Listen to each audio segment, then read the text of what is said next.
मानव आत्मा जब तक सेल्फ रियलाइजेशन न कर ले, यानी कि जब तक के अपने आत्मीय स्वरूप को न पहचान ले, तब तक के उसे पृथ्वी पर बार बार जन्म लेना पड़ता है। थियोसॉफिकल सोसाइटीज कहती है कि एक सामान्य व्यक्ति को अपने परफेक्शन तक पहुंचने के लिए 777 जन्म लेने होते हैं, जिसमें 700 जन्म वो जंगली, बर्बर, असभ्य परिस्थिति में जीवन को जीकर अनुभव करता है और अपने व्हीकल्स का विकास करते जाता है। 70 जन्म तक वो सभ्य परिस्थिति में जीवन बिताकर अनुभव और नैतिक स्वभाव को बनाता है और अंतिम 7 जन्म उस पथ पर चलता है जो उसे परफेक्शन की ओर ले जाता है। व्यक्ति की चेतना इस यात्रा को लंबा और छोटा कर सकती है। जब तक चेतना पर्सनैलिटी के दायरे तक के ही सीमित रहती है, तब तक वह स्वयं को शरीर और मन से तादात्म्य कर लेता है, शूद्र हितों और संसार में लिप्त रहता है।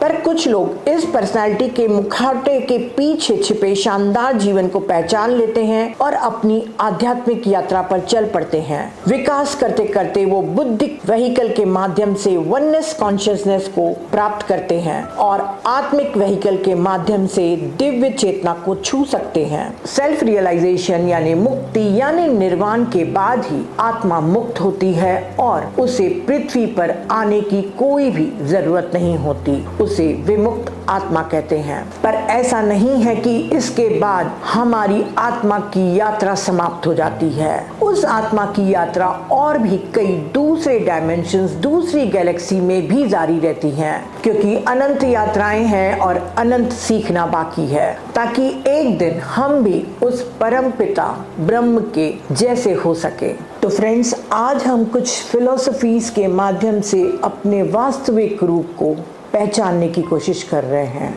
हम सभी आत्मा हैं जो इस पृथ्वी पर शरीर रूपी कपड़े को पहनकर अनुभव लेने आती है। हम सभी ईश्वरीय चेतना के अंश हैं। हम वो खिड़कियां हैं जिसके माध्यम से ब्रह्म अपने स्वयं को अभिव्यक्त करना चाहता है। पर्सनालिटी के क्षेत्र में शांति, अमरता और आनंद असंभव है, चाहे कितनी भी पद प्रतिष्ठा हो, धन वैभव हो। पर उच्च आध्यात्मिक क्षेत्रों में शांति, अमरता, स्वतंत्रता और आनंद ही आनंद है।